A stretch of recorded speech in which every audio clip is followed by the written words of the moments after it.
Hello everyone. If you like what I'm doing here, please consider subscribing, liking, and commenting. It would really help the channel out quite a bit. Thank you very much.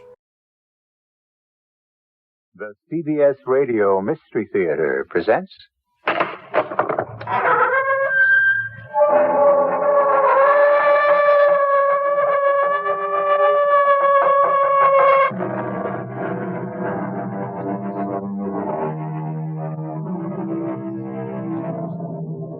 Come in. Welcome. I'm E.G. Marshall. There are those who tell us not to look a gift horse in the mouth. Accept and be happy to receive. Don't question the gift or the giver. Good advice at times, unless, of course, you're not sure you want to receive in the first place. If the gift horse is the kind who may kick down your stable, you might do well to think twice before accepting.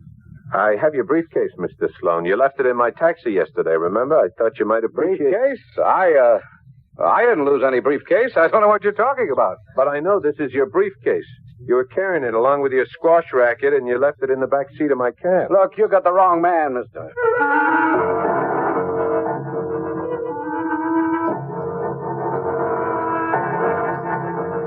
Our mystery drama, The Briefcase Blunder, was written especially for the Mystery Theater by Karen Thorson and stars Paul Hecht and Ann Williams. It is sponsored in part by X-Lax and Buick Motor Division. I'll be back shortly with Act One. Are you an unpublished author? Do you have a book-length manuscript ready or almost ready for publication? Or do you know of anyone else who is an unpublished author? If so, note this toll-free number, 800-821-7700. You're invited to telephone Vantage Press, a leading New York subsidy publisher, for a free illustrated brochure titled To the Author in Search of a Publisher. Just call this toll-free number, 800-821-7700. This brochure explains how you may have your manuscript printed and published in a matter of months. The number is 800-821-7700. Whether your subject is fiction, nonfiction, poetry, or even scientific, specialized or controversial, this 52-page brochure shows you how to arrange for prompt publication. To get your copy, dial 800, then 821-7700. The phone call is free. If this is your first book, you'll find this free brochure especially valuable and informative. Dial 800, then 821-7700. Is your bank open when you're busy and closed when you're not? Well, Northwest Federal Savings knows that a good place to save is ready for you when you're ready. So Northwest Federal's open 63 hours a week. If you work evenings, you can come to Northwest Federal 6 full days. Working days? Northwest Federal's open Monday, Thursday, and Friday evenings. And if the only time you can get to Northwest Federal is 8 o'clock in the morning, well, that's okay, too. Because Northwest Federal has early bird service every morning. From 8 o'clock, you'll find 5 convenient Northwest Federal saving centers throughout Chicagoland's great Northwest Territory. So come into Northwest Federal Savings on your way to, from, or between work, shopping, or home. Anytime. Because Northwest Federal Savings keeps the best hours yours. It's Northwest Federal Savings Time, 53 hours a week.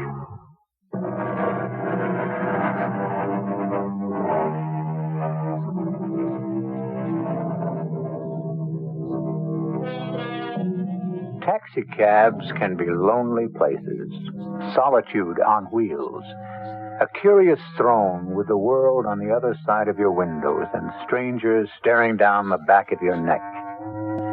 Conversations are half-hearted at best, with eye contact, that most human of exchanges, relegated to chance glances in a smudged rear-view mirror, and with money passed gingerly between driver and passenger, the only true constant. A potentially dangerous constant, at least so it was for Harry Owens. He drove a taxi and tried to encourage big tippers, until one day when the tip turned out to be more than he'd bargained for. Driver, this'll be fine. I'll get out at the light. Okay, as you like to. That's $2.95. $2.95, let's see. Can you change a 10? Yeah, sure. Just give me $6.50. Okay. It's 2, 3, 4, 5, 6. Okay, there you go. Yeah. Thanks to you, too, buddy. Whew, some people. Hey, mister, your briefcase. You've left your... Hey, mister! Where the devil did that guy go? Gee, everybody's in such a hurry. Let's see. No address tag. Maybe inside. Holy Maloney. Whew, solid greenbacks. There's no address in here. Gee, talk about striking a jackpot. Ooh-wee, I gotta call Molly. Hey, Molly, guess what? No, nothing's wrong. Everything's all right. Hey, you know that vacation you wanted? Okay, well, pack your bags, Molly. We're off. I am serious. We're rich, Molly. I mean rich. Yeah, neat little packets of $10 bills, Rich. Look, don't ask anymore. I'm on my way home. You'll understand when I get there. Bye, baby. Oh, boy. Paris, here we come.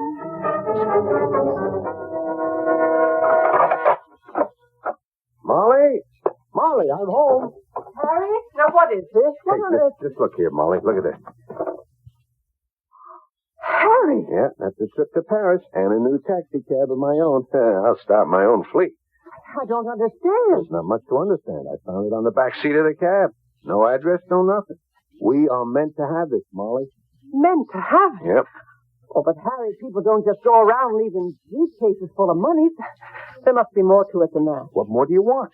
I had a passenger. He got out in a rush. He left the briefcase behind. I called after him. He was lost in the crowd. No, Harry, that's not like you. You've tracked people down and returned things before. What was the man's destination? He didn't have one. No, what I mean is, he just got out at the light. He'd asked to go to 400 Park, but he got out near Grand Central Station, and I picked him up down on 19th Street. Nowhere specific.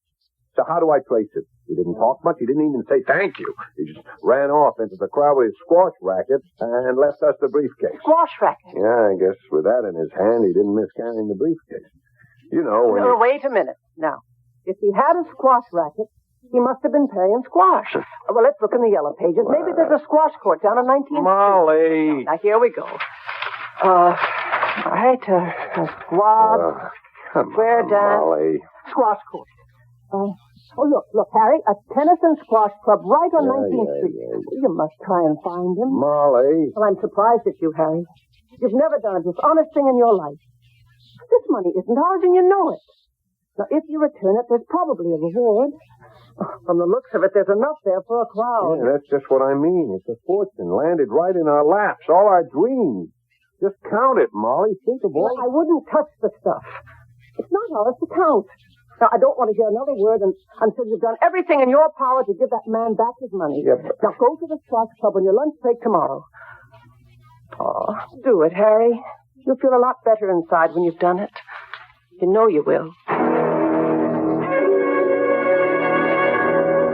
I'm sorry, sir, but that's against club regulations. We do have someone who might fit that description, but I'm not allowed to give out members' names. You'd have to leave the briefcase with me, and I'll find out if anyone claims it myself. Hey, look, you can't have that many members with heavy eyebrows and a mole on the left cheek. Come on, let me see the guy. I'll know right away if it's him. I know faces. All I do every day is look at strange faces. I'll put this briefcase in the hands of its owner and nowhere else. But this is highly irregular. You can't just... Oh, all right, I suppose this is an exceptional situation. You have come all this way. Right. Here, come along with me. We'll go into the squash court. The gentleman you described happens to be here right now. You can take a look and see if he's the right one. Third court, down on your left. Those two men over... Yeah, that's the man. That's him. I thought it might be. Well, wait while they finish this volley. There. Mr. Sloan. Excuse me, sir. There's someone to see you about something you left in the taxi cab. What is it, Amos? I can't hear you. I have your briefcase, Mr. Sloan. You left it in my taxi cab yesterday, remember? I thought you might appreciate... Briefcase? I don't know. I didn't lose any briefcase. I don't know what you're talking about. But this is your briefcase. You were carrying it along with your squash racket. You left it in the back seat of my cab. Look, if you found a briefcase, then turn it into your cab company. They have a lost and found. You got the wrong man, mister. Come on, Frank, let's finish the game. Well, I've done what I can for you. There's no one else here who could fit your description. But that was my passenger. I'd know him anywhere.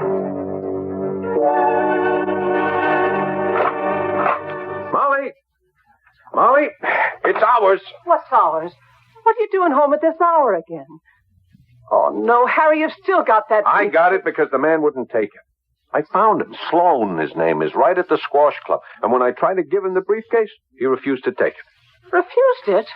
But why? Well, you must have had the wrong man. No, Molly, I know it was him. You know I never forget a face. And he knew who I was. I could see it in his eyes. He was livid. As if somehow I'd insulted him trying to return it. He practically had me thrown out of the club. But it just doesn't make sense. Never mind what makes sense, Molly. He didn't want it. And now it is ours, conscience-free and clear. Well, he didn't want it. But he must have a reason. Oh, Harry, I don't like this. Why would anyone carry around that much cash in a briefcase anyway? Now, it has to be something illegal. Illegal or not, there's no way we'll ever find out. Well, I want you to go to the police. What? The police? They won't know any more than we do. They couldn't possibly solve this, especially when the owner himself denies that it's his. Why should they have the money? We found it, and we need it more than they do. Well, what if the bills are marked? Marked? You mean that... Well, now, listen. These bills may be no good at all. It may be a plant. Oh, Harry, I think we should go to the police. But if you don't, I will. I want to see the commanding officer, please. It's a matter of utmost importance. I won't see anyone else. Lieutenant Bender's a busy man. He hasn't I any time assure for... you he'll have time for me. No. Here, look at this. What the... Where'd all that money come? Well, if you'll get me to Lieutenant Bender, I'll tell him and no one else. Lieutenant Bender will see you now. I'll be down the hall if you need anything, Lieutenant. Well, now, sir. What seems to be all the urgency? Say, haven't I seen you... You're Frank, the other guy on the squash court. Frank Bender, that's right. I'm the lieutenant in charge here. So you're the cab driver who broke in on our game. What are you doing here? Well, I'm returning the briefcase. I mean, someone left it in the back of my cab. I don't know what to do with it. The thing is, well, here, look, it's full of money, look. Well, indeed it is. A real bundle, it looks like. Well, maybe you'd better begin your story all over again, from the beginning. I told you, Lieutenant, someone left this in the back of my cab. What were you doing at the tennis and squash club? Trying to return it. You see, I picked up this passenger there. I thought maybe it was his briefcase. But I must have been mistaken. It wasn't his. You saw for yourself. So I did. Although I had my mind more on the squash game than on any lost briefcase. Sloan didn't seem to give it any importance. Well, I obviously had the wrong man. Anyway, all of this money, I thought I'd better turn it over to someone responsible. I never expected to find you here. Nor I you. Yeah, but now that you have the briefcase, Lieutenant, can I go, please? I just wanted to turn it in. The police seem better than the cab company with so much money and all, but I have to get back to my job. Hold on a minute. Wait a minute. We don't even know your name. Harry, Lieutenant Harry Owens. The officer outside has all the information. I really have to go. I'll be in trouble with my boss. All right. We'll be in touch with you if we have any more questions. Questions? I told you all I know. Everything. Well, then there shouldn't be any problem, should there, Harry? No, sir. Well, thank you. Goodbye.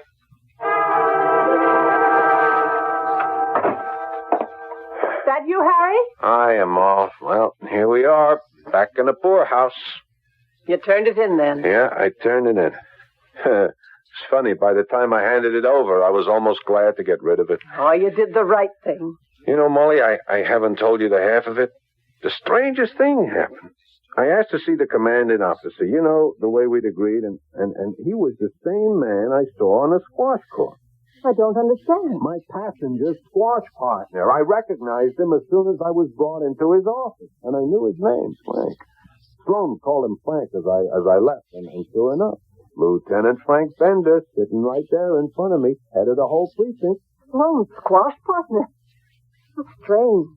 Did he recognize you? Yeah, he remembered me right after I called him Frank. But he was more interested in the money than in having seen me before. And I told him that Sloan must have been the wrong man.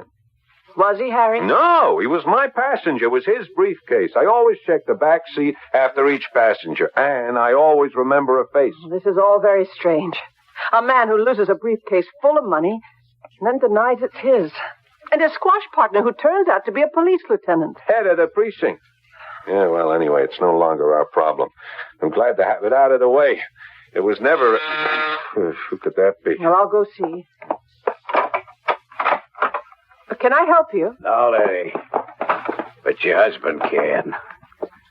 A little matter about a briefcase. Who are you? Hello, Harry. It's about the briefcase.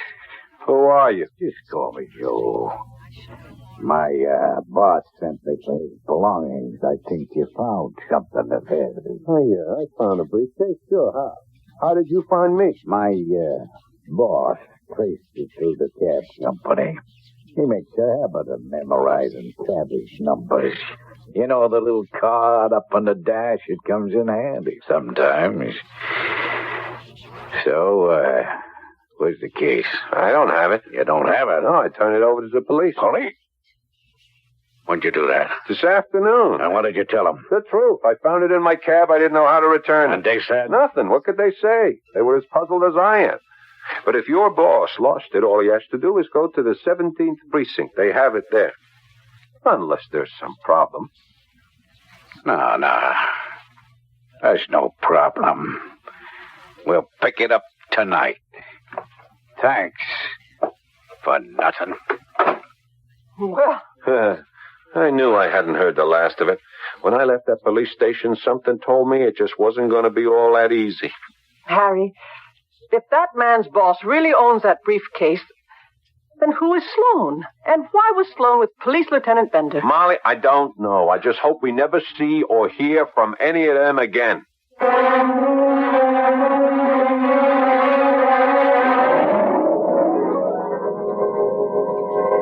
Would you have turned in the briefcase? Thanks to Molly's insistence, Harry did. And he'd be happy never to hear of that briefcase again. But it's not always that simple. Past events can transform your life even long after you think they're over. I'll return shortly with Act Two. If you'd really like a big car, but you really think you ought to buy a small car, maybe what you ought to buy is a mid-size car. To be specific, a Buick Century Custom. The Century Custom, you see, offers a lot of the room and comfort you look for in a big car. And the trim size and the V6 engine give you a lot of the benefits of a small car. But the Century Custom has one more thing going for it. It's a Buick. And no matter what size car you're looking for, you just can't do much better than that. How does your laxative work? Many brand name laxatives contain ingredients that expand in your stomach. That's how they work. We know a medicine that works differently. It's in the X-Lax pill. Overnight, the X-Lax pill gently stimulates your system's own regular rhythm. Stimulates your system for relief in the morning. No surprises, just relief in the morning. That's the X-Lax pill. Try it tonight with confidence. For occasional use only as directed. X-Lax pills. Come on and he's on down the road. Come on, he's on down the road. Don't you carry nothing that might be a load. Come on, he's on down the road. Pick your right foot up when your left one's down. Come on, Ease on down the road to The Wiz, America's hit musical version of the wonderful Wizard of Oz. Don't you miss the fun, the funk, the fantasy of The Wiz.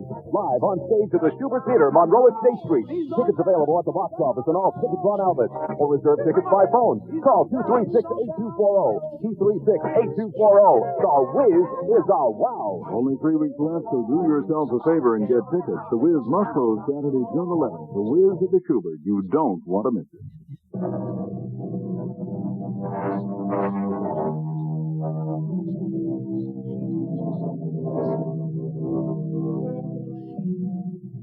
simple taxi ride can turn into a nightmare. Most of us identify with the passenger, but in this instance, we're concentrating on the driver, Harry Owens, whose tip one day was more than he bargained for. Most people would be delighted to come across a briefcase full of money. Harry was, but his delight didn't last. He did his best to return it, but the briefcase, along with its various owners, seemed determined to haunt him. As we rejoin him and his wife, Molly, the phone is ringing. Okay, I'll get it. Hello. Yeah, this is he. Yeah, I'll hold on. Molly? Lieutenant Bender. Oh, yes, sir. Yes, sir. Fine, sir. Thank you. No, I told you all I knew down at the station house. Yeah, I understand, sir, but I'm afraid I can't help you. The whole thing's a complete mystery to me. Yes, sir. Yes, of course I will. 555-8940, your direct line. I will. Okay, goodbye, sir. What was that all about? The briefcase? What else? He thinks I know more than I'm telling him. But you do, Harry. You didn't tell him about that awful man. Yeah. The less I tell him, the better. I don't want to be involved. You should have told Bender about him. You're just as convinced he's a criminal as I am. So he's a criminal. All the more reason not to be mixed up in it. Let well enough alone, Molly. Why, Harry Owens, I never thought I'd live to see the day when I'd call you a coward. I'm not a coward. There's no sense in sticking our neck out when we have no real information. I mean, what could I tell Lieutenant Bender? A stranger named Joe? Now, you could describe him. You could go through their, what do they call those things? Mug sheets. Maybe you could identify him. And Sloan, too. Well, they don't know how good you are with faces. You can help them, Harry. They need you. Besides, if it's sticking your neck out that worries you, don't bother worrying. We're already involved. They know who we are, where we live. No telling what they may decide to do next. I mean it, Harry. We'd be better off with the police on our side. What's for dinner, Molly? What's for... Aren't you going to call the lieutenant? He gave... I am not going to call the lieutenant. I'm sorry, Mom. Too much has happened to me in the last 48 hours. All I talk about is the briefcase to you, to Sloan, to Lieutenant Bender, to Joe. I'm sorry, Ma. You got to give me a break. Oh, Harry, I'm sorry. Of course I'll give you a break. And a hot meal probably wouldn't hurt either. I bet you didn't even have lunch, what with going down to the precinct and all. You are right. We discussed this enough.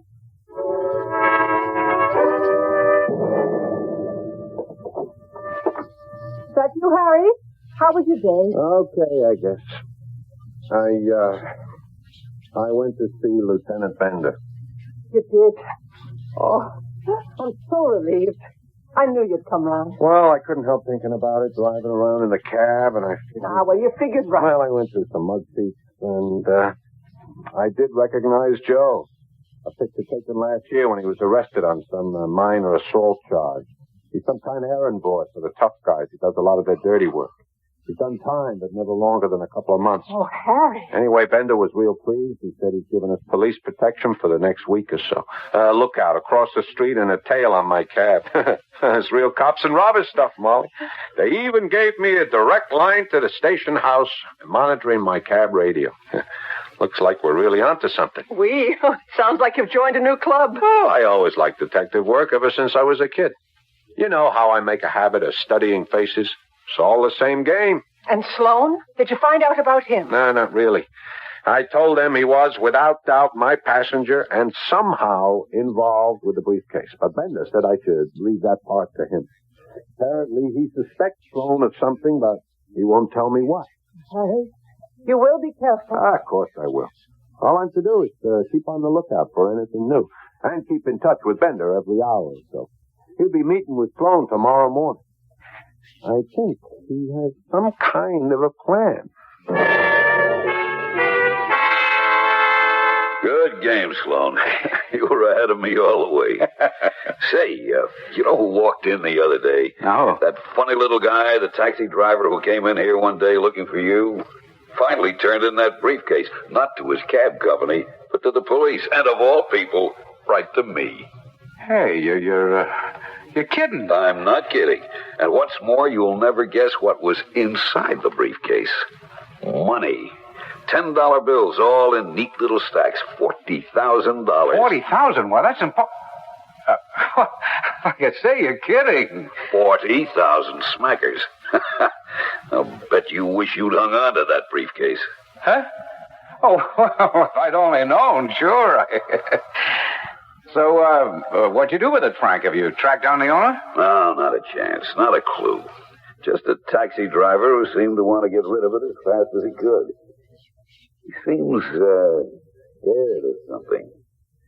But until he coughs up whatever it is, he's got nothing to go on.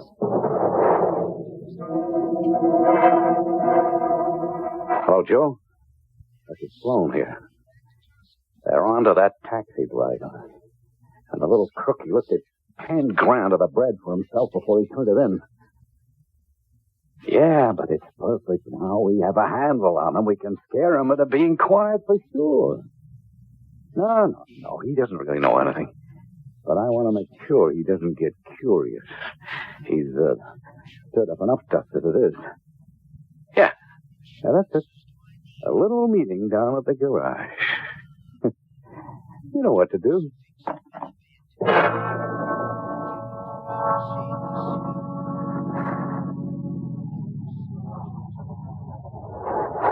Just hold this, Harry. What? You're not quite through for tonight. You remember me, Harry. My boss lost his briefcase, remember? Well, this little meeting is to help you forget. Just don't go sticking your nose into business. I'm telling you, forget the briefcase. Forget you ever saw me. The police would just love to know about that little 10,000 you slipped out of the case. What 10,000? Now, Harry, let's not argue over such an obvious detail. We could tip off the police about your share of the tape. Or, we could forget where it came from. If you can. And if you can't, well, I'll just have to come back and help you clear your memory permanently. 8716. Urgent, 8716. Harry, you all right? Yeah, I'm okay, Lieutenant. I'm okay. I heard the whole thing, Harry. Joe's voice came over the monitor loud and clear. My men are on his tail now. Lieutenant, you gotta listen to me. That 10,000 he mentioned, I never... Harry, you didn't take any 10,000. We know that. I'll explain to you. Enough, we knew this was coming. We were pretty sure it'd be no more than a warning. We've seen Joe in action before. We just never been able to nail him. Till now, that is, thanks to you. Yeah, but Lieutenant... The best thing you can do now is go home and rest. Everything is under control. I'll fill you in on the details tomorrow. Pick me up at 2nd and 47th. Are you sure you're okay, Harry? I'm fine, Lieutenant. I'll go home now. And Harry? Yes, Lieutenant. Thanks. Oh, that's okay, Lieutenant. Good night.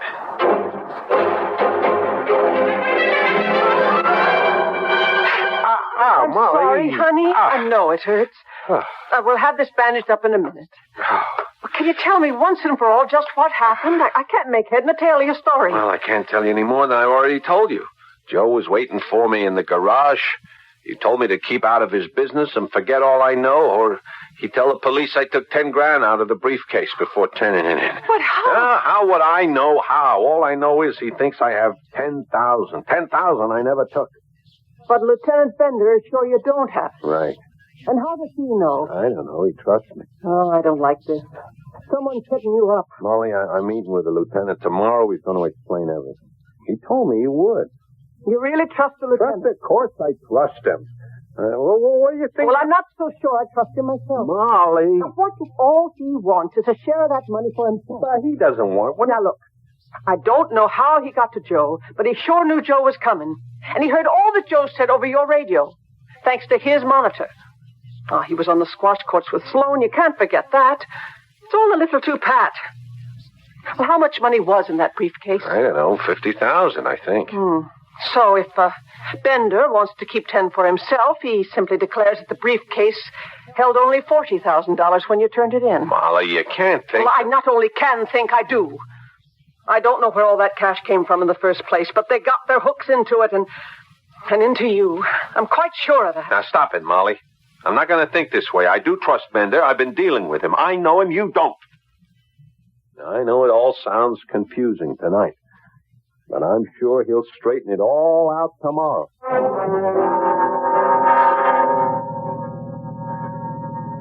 Harry, I want to thank you again for last night. I'm sorry you got roughed up. No harm done, Lieutenant. Nothing permanent. You'll be glad to know we tailed Joe right back to his new headquarters. Oh, yeah? A narcotics ring, holed up in the Bronx. We've had our eyes on it for some time.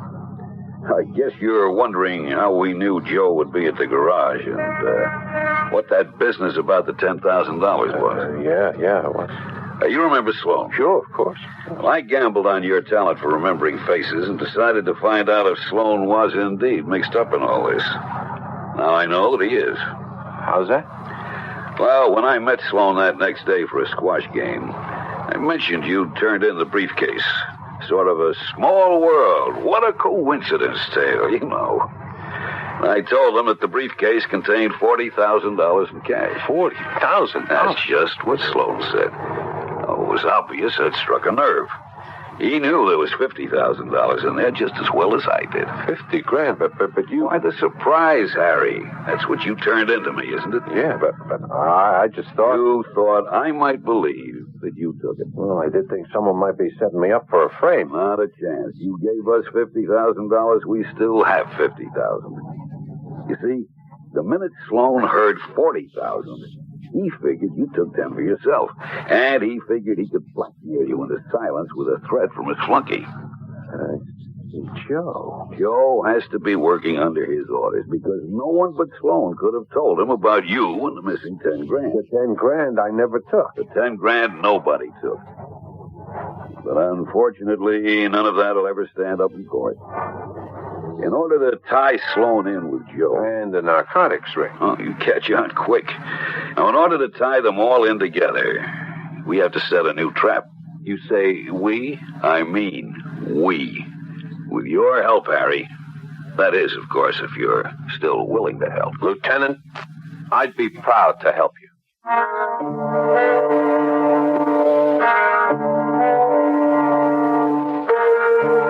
Whose judgment would you trust? Harry almost always follows Molly's advice, but this time it looks as if they might not agree. Harry seems to have put his faith in Lieutenant Bender, while Molly is afraid that her husband is about to be framed. Molly is a shrewd little woman, but imaginations have been known to work overtime. Too much imagination, or perhaps not enough? For the solution to this mystery, you will have to wait for Act 3. This is Howard Cosell introducing the one subject about which I cannot speak with authority, CB Radio, but I'm not alone. Therefore, for everyone who hungers for knowledge, I question General Electric. Their answers make it apparent why GE is expert in CB. Listen to the words of Jim Tillman, GE CB Engineering Manager. Jim, give me one good reason to buy GE CB. Performance, Howard. A hackneyed phrase. Be specific. Okay. There's been much speculation that 40-channel units have less power than 23s. However, GE's 40-channel models are engineered for maximum allowable power and exceed FCC guidelines on interference. Maximum allowable power? Sounds like my good wife, Emmy. But seriously, Jim, it argues persuasively for GE CB. Performance, another reason to buy GE CB. This is Howard Cosell saying GE. That's more than you can say about any other CB. WBBM Chicago. You probably don't go to your True Value hardware store just to buy batteries. You probably pick some up just because you happen to see them at the checkout counter. But here's a good reason to go to your True Value hardware store just to buy batteries. You can get a 4-pack of Rayovac C or D-size batteries for just 77 cents. You might not think you need batteries right now, but remember those times when you needed a flashlight and the batteries were dead? Or the time you needed batteries for your child's favorite toy? Those are not the times to buy batteries. Now's the time. Get a 4-pack of Rayovac C or D size batteries for just 77 cents at participating True Value hardware stores. No matter where you live, you will find a True Value hardware store nearby to serve you.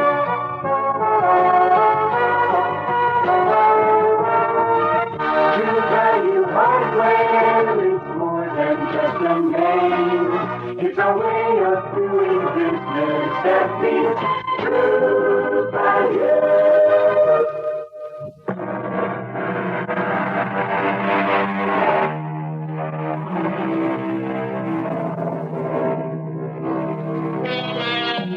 It's strange enough when you find a briefcase full of money, but even stranger when you find that nobody wants it. At first, Harry thought he'd like to keep it, but then Molly persuaded him otherwise. Then Harry thought Sloan would be glad to have it, but Sloan promptly denied it was his. And finally, it seemed as if Lieutenant Bender might try to snag at least part of it. But now, even that looks unlikely. Whose briefcase was it? And who would inherit the contents? Lieutenant, I'm proud to help you. I have my moments of weakness. We all have them, Harry. But if you'll bear with me, I'll go along with you on whatever scheme you cook up. All right, then. Now, here's the plan.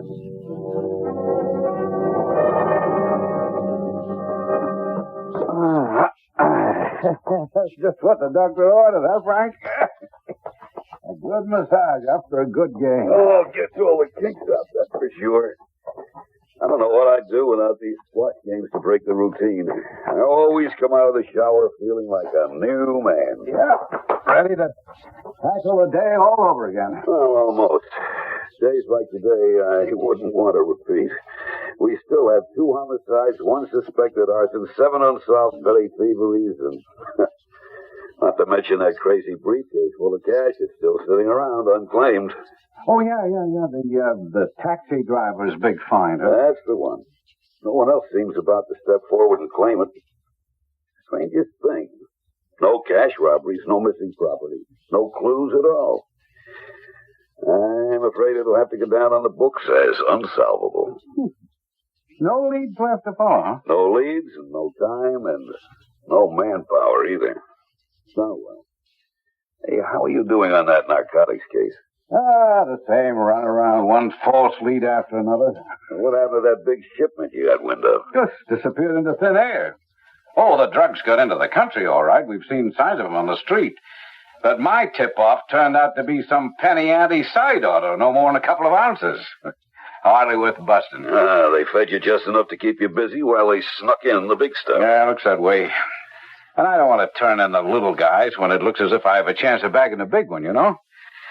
So I keep treading water, hoping for... Mr. Sloan, there's a call. You can take it on the house phone on the wall there. Okay, thanks, Amos. I'll pick it up in a second. Yes, sir. Sorry to bother you, sir. They don't even let you alone in the showers. Talk about station house headaches. Count yourself lucky. In my beat, they follow me wherever I go. Hello? Sloan here. Who? Oh, yeah, I remember. So what do you want? Something I ought to... Well, come on, make it snappy. I haven't got all the time in the world. What? You what?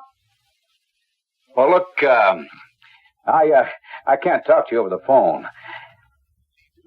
Yeah, 10th and Broadway in front of Grace Church. Okay, 15 minutes. Yeah, never stops. You lead? Oh, you never know, but you always have to jump just in case. Well, maybe this one's the big one. This one? Yeah, it could be a big one. Look, Frank, I'm sorry to leave you in a rush. This guy sounded impatient. Oh, thanks for the game. My pleasure, Sloan. My pleasure.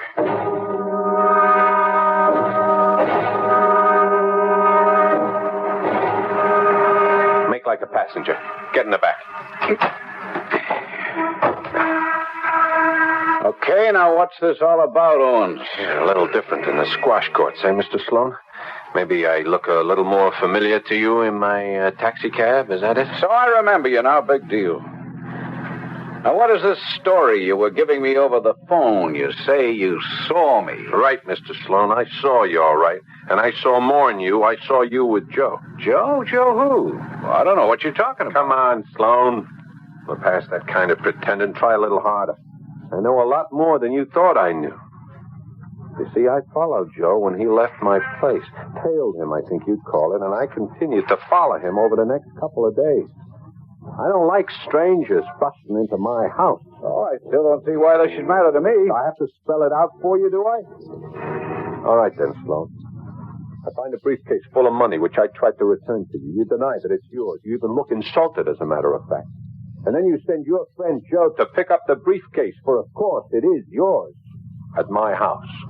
Only to find that I have followed your suggestion and turned it over to the authorities. I said to the cab company. Yeah, I figured your property would probably be safer with the police. Now, I've done a lot for you, Mr. Sloan. You don't seem to realize that. In fact, that's why I come to you now.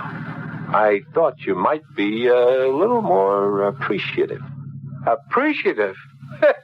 You already got 10 grand for yourself. Ah, now we begin to speak the same language. I still don't know what you expect to get out of me. Well, another 10 grand, for instance? Another 10 grand? I figure there has to be more where that first caseload came from. Silence is expensive these days, Mr. Sloan. And you think I'm dumb enough to give in to your blackmail? Once you have 20 grand, what's to stop you from asking for 30? 20 grand will buy me my own taxi cab. I want no more than that. You're just going to have to trust me, Mr. Sloan, and I don't think you really have any choice. Oh, I don't know. We can let the police know that you lifted... What, that the 10 grand that disappeared somewhere between you and the police? So what if I did take it? The police couldn't prove anything even if you did tip them off. Unless, of course, you're prepared to go in and testify that 10 grand is missing from your briefcase. Now, somehow I get the idea you wouldn't want to do that. Well, you're a lot smarter than we gave you credit for, Harry. Yeah, a lot smarter. It looks like we may just have to do business together after all. You realize, of course, I don't carry that kind of cash with me, so I'll have to... Oh, you'll have plenty of time to get the 10 grand, Mr. Sloan. We'll see each other tonight, for example. Tonight? No, that's... Tonight, Mr. Sloan. 4 hours from now, same place, 10th and Broadway, all right? And just make sure you come on your own and make it a personal delivery. All right, wherever you want. I'll be there at 8:30 tonight. Alone. Alone.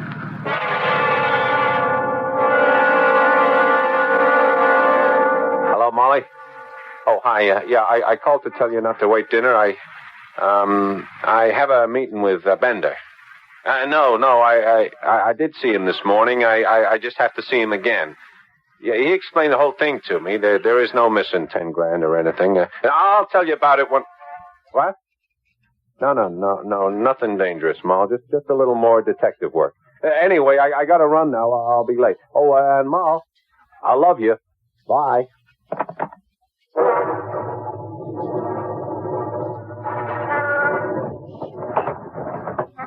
Oh, welcome back, Mr. Sloan. Looks like you got yourself a new briefcase. You mean I got you a new briefcase? But that's not all I got for you, Harry. How does this strike you? What? Is that a gun? Right on the back of your neck. Yep. Now, keep driving. No buts, Harry. Just drive. Now, you once told me to make like a passenger. So it's your turn to make like a driver. Head west. Where? 21st and the River, driver. And step on it.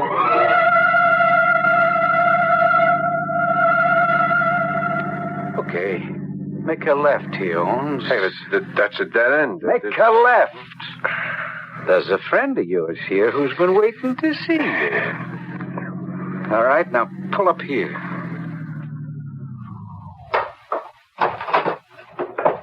Well, Harry Owens, we meet again. Into the carriage, Sloan. Stay where you are. We've got you covered. It's a frame. Run, Joe! Another step and you're both dead, Sloan. Bender, it is you. I might have known. Stay where you are, Sloan. I'm coming in to get you. Stay where I am, not in your life, Bender. You're going to have to kill me, Frank. Okay, boys. Better call us an ambulance. Okay, Frank. You knew all along, didn't you? All along? Not until Harry turned up with that briefcase. Then things began to fall into place. Oh, because of one lousy taxi driver. Lieutenant Bender. Bender, you okay? Well, here's our hero now. Sergeant Sloan was just speaking of you, Harry. Sergeant? Yeah, Sloan here's a member of our police force, Harry. Or at least he was until right now. As a matter of fact, he's been in charge of investigating a heavy narcotic... Investigating? Looks to me like he was trying to do a little of both. Drugs are big business after all, and dealers just love to find cops who won't blow their cover. Then, the money in the briefcase was a payoff? That's right, Harry. Just as you told Sloan this afternoon, silence is expensive these days. So, there was a crooked cop after all. What's that, Harry? That's just something my wife has said to me. She's been trying to second-guess this case all along. You should meet her. She's quite a detective herself. I'd like to. Matter of fact, Harry, I was wondering if I couldn't stop by your house a little later. I have a few things I'd like to talk over. Why, sure, Lieutenant. We'd be proud to have you.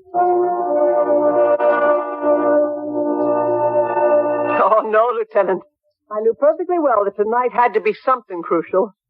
Harry sounded too strange on the phone for just a casual meeting, and, well, he just doesn't tell me he loves me all that often. So I knew something was up.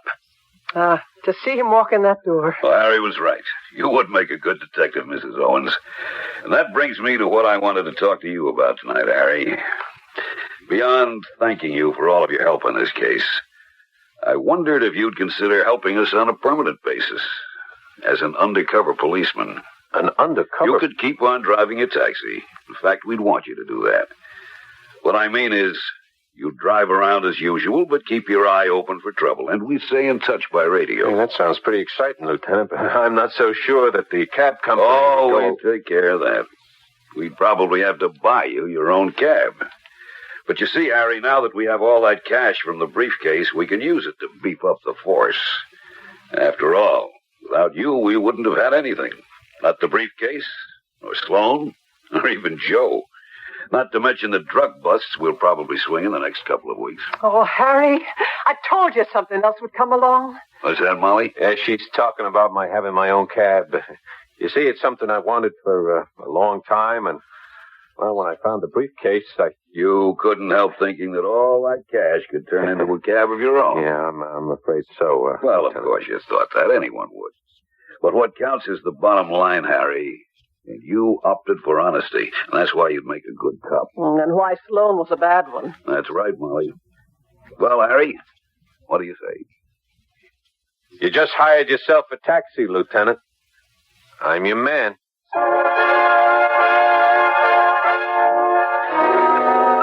So the briefcase was Sloan's, and he denied owning it only because Lieutenant Bender was with him. But later, when he tried to retrieve it, it was too late. Too late to retrieve his money, and too late to stop the chain of events that would lead to his arrest. Greed was his downfall, as it might have been for Harry, had he kept the briefcase instead of turning it in. I shall return shortly. You've never had a really exotic car, have you? Because you've always felt that you needed something a little more down to earth. But you still want that exotic car, don't you? You know what you need? A Buick Skyhawk. It's small, it's V6 powered. Hey, it's even got a hatchback. Now that's down to earth. But with things like bucket seats, available 5-speed manual transmission, and that laid-back, low-down styling, it's not exactly plain vanilla. The Buick Skyhawk, the car you need and the car you want.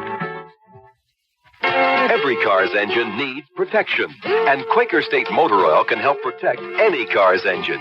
Quaker State is the quality protection that helps your car last. You've got a big investment in that car. Use Quaker State regularly, and you'll help avoid expensive engine repairs. And keep your car on the road with America's best-selling motor oil. Change to Quaker State. Quaker State helps cars last. Yes, indeed it does. I'm talking to Susan Handelman about Freedent, the great-tasting chewing gum that won't stick to most dental work. Mrs. Handelman, what do you like best about Freedent? Best? Well, it's got to be the fact that Freedent doesn't stick to my cap. It's just amazing. It really does what they say. What about Freedent's taste? Oh, it's delicious. I wasn't expecting Freedent to taste as good as regular gum, but it really does. Mm-hmm. It's got a nice, refreshing taste. And you know something? What's that? Because I've been chewing Freedent, my whole family's tried it, and none of them have a sticking problem but me. Well, they just like the taste. Would you recommend Freedent? Oh, I sure would. Well, that's how I found out about it. My neighbor brought some over one day and told me about how great it was. I tried Freedent, it didn't stick, and I've liked the taste. So now I've been recommending it to everybody. Well, thanks very much for your time, Mrs. Handelman. Feel free to chew Freedent in both spearmint and peppermint flavors. It won't stick to most dental work. Freedent from Wrigley's.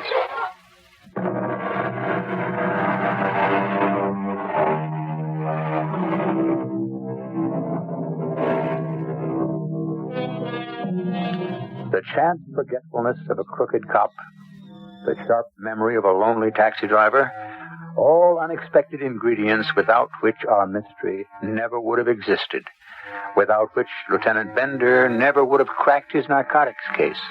But then police work is like that. One mystery after another, each dependent on a fair mix of sharp wit and circumstance. Mystery solving is satisfying, isn't it? Harry Owens finds it so, and he drives now with purpose, and each conversation holds the possibility of some hidden meaning. Our cast included Paul Hecht, Ann Williams, Ian Martin, and Jackson Beck. The entire production was under the direction of Hyman Brown. Radio Mystery Theater was sponsored in part by General Electric Citizen Band Radios. This is E.G. Marshall inviting you to return to our Mystery Theater for another adventure in the macabre. Until next time, pleasant dreams.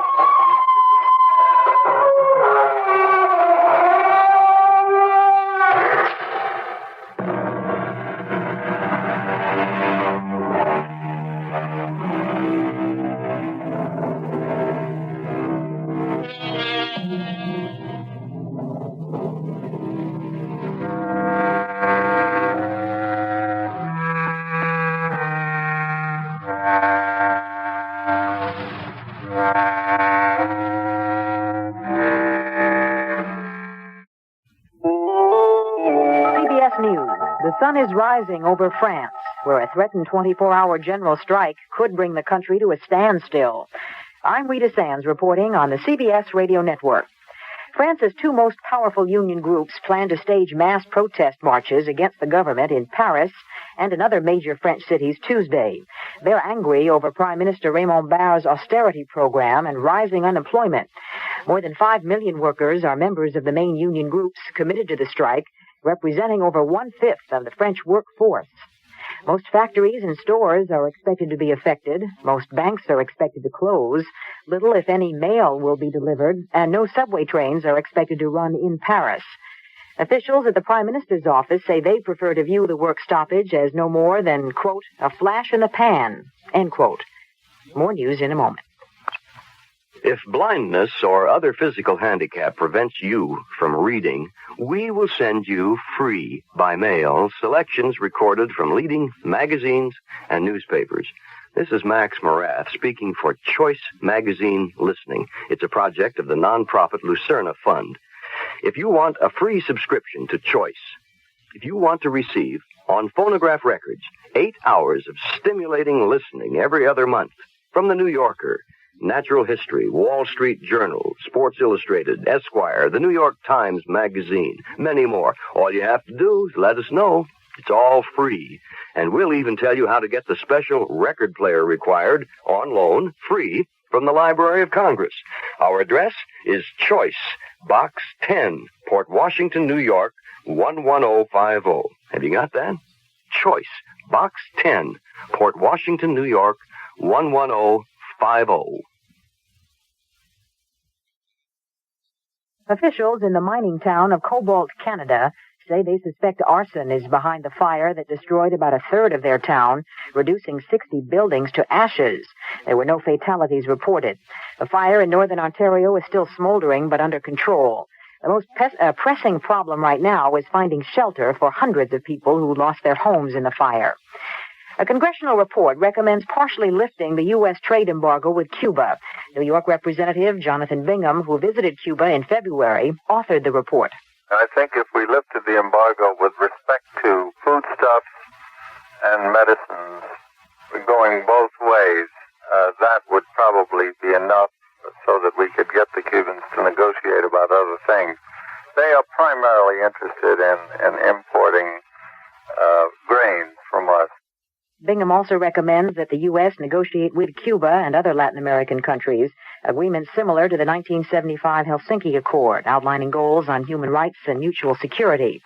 President Carter has pledged his administration will fight for the rights of the handicapped. In a speech to the opening session of the White House Conference on the Handicapped Monday night, Mr. Carter equated the struggle of the disabled to the civil rights struggle and proclaimed the time for discrimination against the handicapped is over. The Interstate Commerce Commission says it's trying to crack down on household movers who cheat their customers through weight bumping. ICC Chairman Dan O'Neill explains what that involves. Some movers, and I'm again emphasizing just some of the movers, are engaged in a practice of adding weight to a shipment and taking the shipment to the scales and coming up with a weight that is far in excess of what the individual, the consumer, should have to pay for.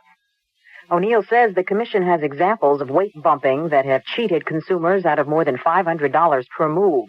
He says sometimes the added weight is accomplished by using bricks or iron bars. O'Neill suggests new legislation to increase the penalties for fraud.